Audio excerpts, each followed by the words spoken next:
Alright, as you could see by the video that you've literally just watched, or still watching, I don't know what I'm talking about. Anyway, the video you've just watched of the lorry driving around, you can see it's now working how it should work. I ain't getting any stupid steering in reverse. I've put a separate servo on to work this steering independently of this steering. Only turns slightly because that's all it needs to. I've also put some shocks on the rear ends with some quite stiff springs in it to force this axle down to give it more traction. Also to steady the suspension more, because it's just on these pins in the middle it's a bit, I think that was something to do with the steering, the fact that it's a bit wobbly, so it's done the job whatever it was. So I'm calling that done for the moment. There are a few other bits I need to do on it. Well, don't need to do on it, but want to do on it. A few bits and pieces jobs. But apart from that, it's done as far as I'm concerned.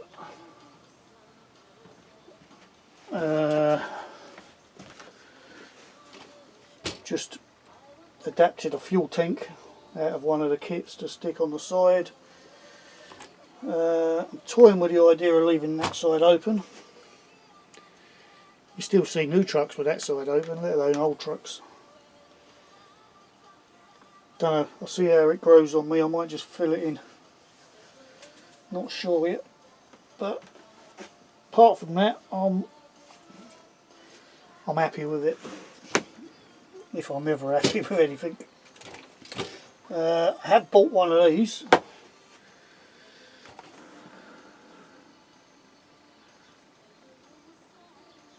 Not sure if I'm going to fit it in it or not. Probably will, but I did try and fit one of these on it yesterday. On the back of the cab. Wouldn't go because of the air intake. Too big for that one, so scrap that idea. You also saw the trailer, you also saw the video, a trailer that I kind of knocked up yesterday. I say kind of because it was already partly built, or it was built as a tipper I built a couple of years ago, but never liked. Well, I did like. The problem is it never works properly because I over-engineer stuff and it was miles too heavy. So it struggled to lift it, and that was empty. So I took all the tipper bit off yesterday and just put a wooden base on.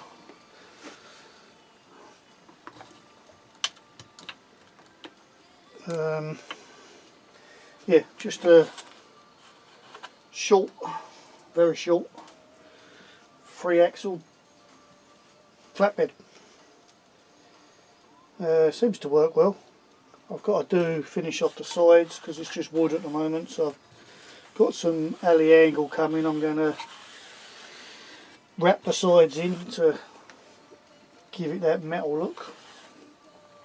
Apart from that, I'll just leave it as it is. It's built on a shortened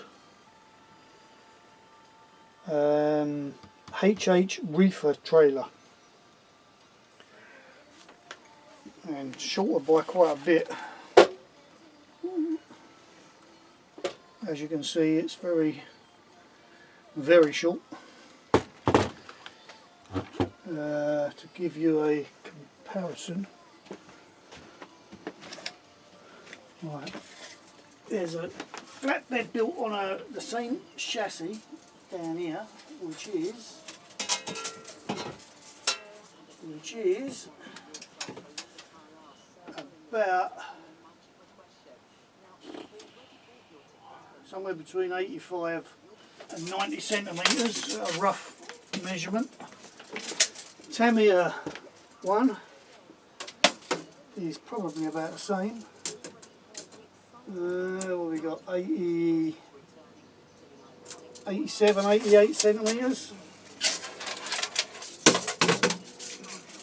This is 73.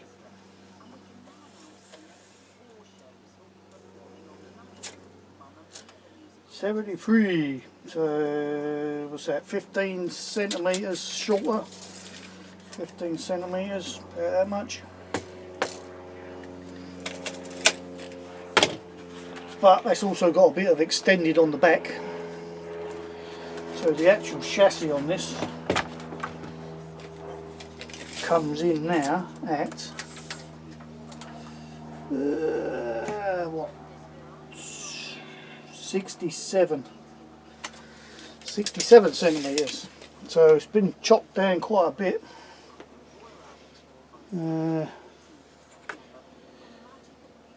I can't remember doing it, but I must have done it because it looks like the front's been cut and reshaped, which would explain all the holes in the side here, which don't usually go in the side there. So yeah, it's been cut down and redone and works. Nice little trailer. Pulls well, as you just saw.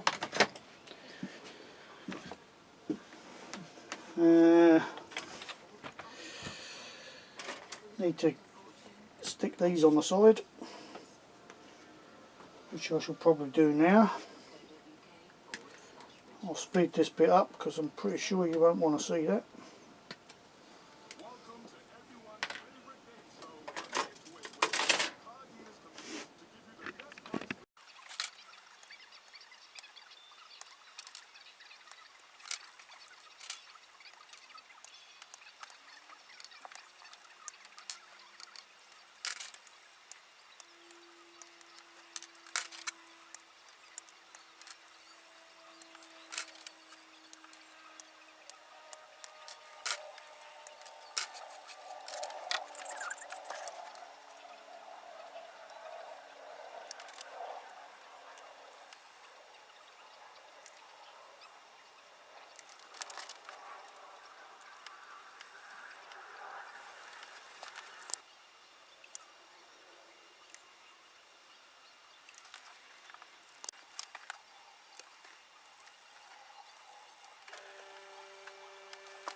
Right, there's not a lot else I can do until my angle turns up that I can put around. I might put tie ups underneath.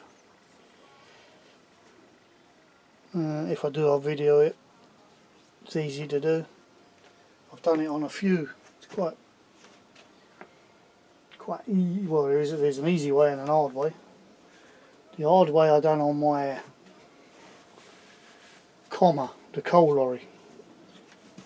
It's not an hard, well, it is an hard way, but it's a more secure way because they definitely won't come off. How can I explain it? I got a bit of aluminium. Right, it's a bit of aluminium. Drill a hole. Then on the flip side, use a Dremel or file, whatever, to make a channel. So basically you've got, so you drill your hole,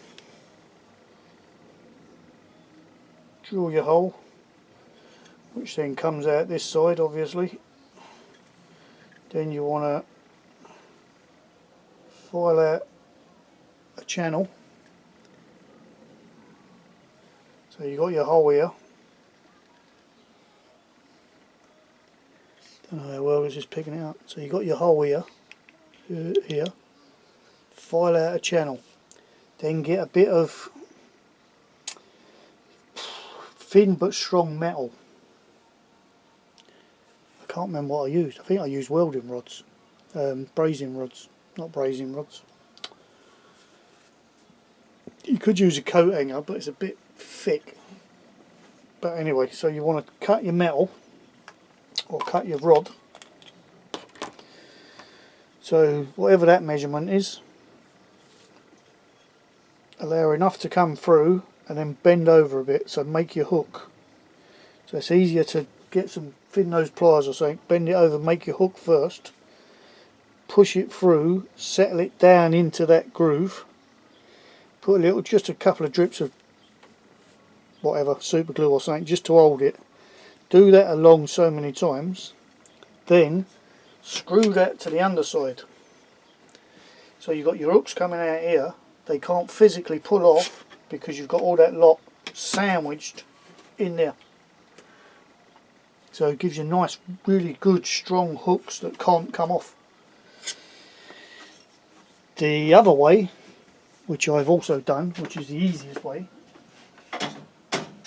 is buy some tiny little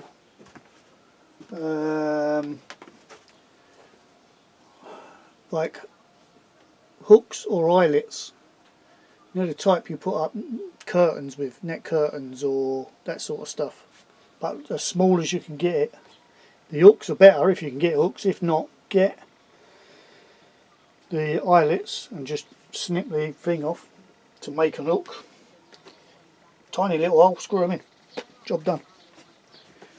But you're relying on whatever hole you drill to hold it. So if you do try and tie anything onto it, like I did with the comma, I tied the coal sacks on with proper old dolly knots, because that's what I know, dolly knots, that's what I used to use, none of this ratchet strapping. You do that, you'd pull that hook straight out. That's why I've done it properly, or more securely on the comma. But on a couple of trailers I've done it, and there you go, hold on, I will show you exactly what I mean, because it is there. So it's literally just a hook cut down, screwed in. Gives you something to tie off.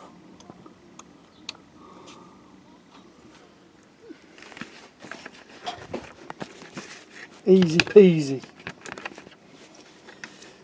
Even if you don't tie anything off. It's just a bit more details you've added. And everyone should know what I think about details. Details are the key. It's stuck. Details are the key. Not the key to life, but the key.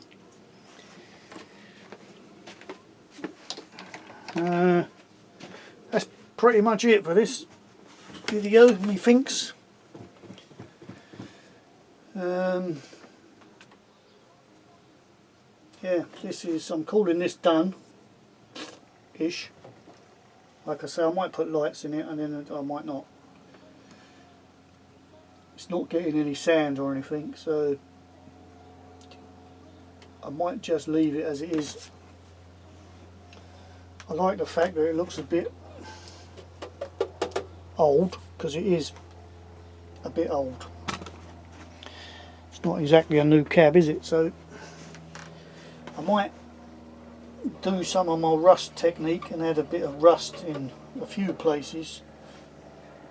Just a couple, not like old rusty scaffold truck, but just a couple of bits, like the bit at the bottom of the door where you tend to catch things on, maybe a bit on the wheel arch, maybe like front bumper where you've hit something, bollard or something. Just the odd little bit, not overdo it. Yeah, that's it. I'm going to call this one done. For now, anyway. I'll do another one of this when it's finished. My paint went a bit shite, where it looks a bit patchy and looks better on the camera than it does on here actually. There's big blobs of it. I think my spray can went off, because as I was spraying it, it was just running out all over the can, all down my hand, all everywhere. So there was drips everywhere, but kind of gives it that old distressed look. I could get it lightly with a sander, I guess, just to, but then I ain't that bothered. So it'll probably stay as it is. Right, I'm waffling on. See you on the next one.